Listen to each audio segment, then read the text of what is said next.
What about Islam and cannabis? Yes, I can share about some of the basics there. And you have very good timing because I just reviewed this fascinating paper on the history in Iran specifically. I'm Lex Pelger. I do Canna education for CV Sciences, the makers of Plus CBD, who has excellent CBD and THC products. And also, I might have got greenlit to do a big history of cannabis video for our 10-year anniversary, so I'm doing lots of history of cannabis right now. So ask me anything.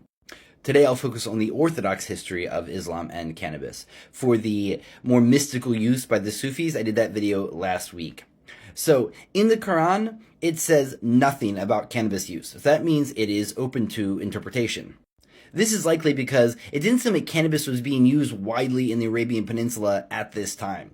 Meanwhile, alcohol was strictly haram. It was forbidden. But the Quran did remain silent on cannabis. Though there are two sayings in the Hadith. And what to know is that the Quran isn't a holy book written by a person said to be from God.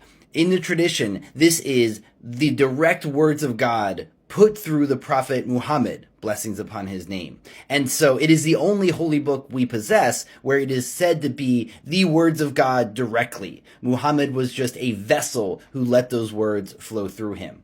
But then around the rest of the tradition is the Hadith, which is the sayings of the Prophet, which aren't quite the same level of strength as the Quran itself, but if the Prophet said it, then people tend to follow it.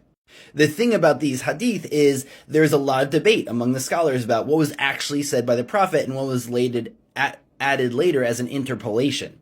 And so the two hadiths that reference cannabis are seen as unreliable and probably coming from 16th century prohibitionist thinking.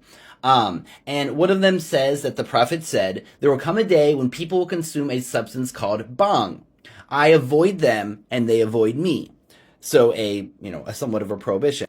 The other hadith says, "Salute on the Jews and the Christians, but do not salute the bhang smokers." So that Islamic message of tolerance, but not for people smoking bhang. But as this paper points out, rarely do contemporary scholars base their analyses upon those two hadith. So where do you go for guidance on how to interpret the law when it's not very clear?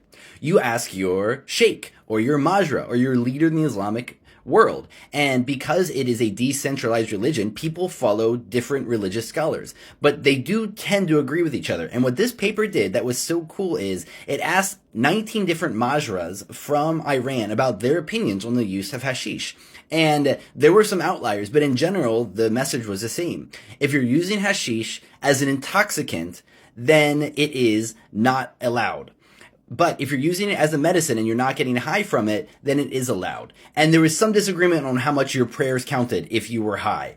With some of them saying, it's okay, you're probably still connecting to Allah, and others saying, no, you're not. But there is a range of opinions, erring on the side of moderation, which seems like it's in line with the thinking. And so, while hashish is still widely used across the Islamic world, there is a general religious, conservative take on it, but it can be used as a medicine is pretty clear. So if you're interested in this subject, this is one of the most fascinating academic papers I've ever seen on the subject. And if you want something more fun and out there, the writer Michael Muhammad Knight and his Tripping with Allah is an excellent series of essays on the history of Islam and psychoactives.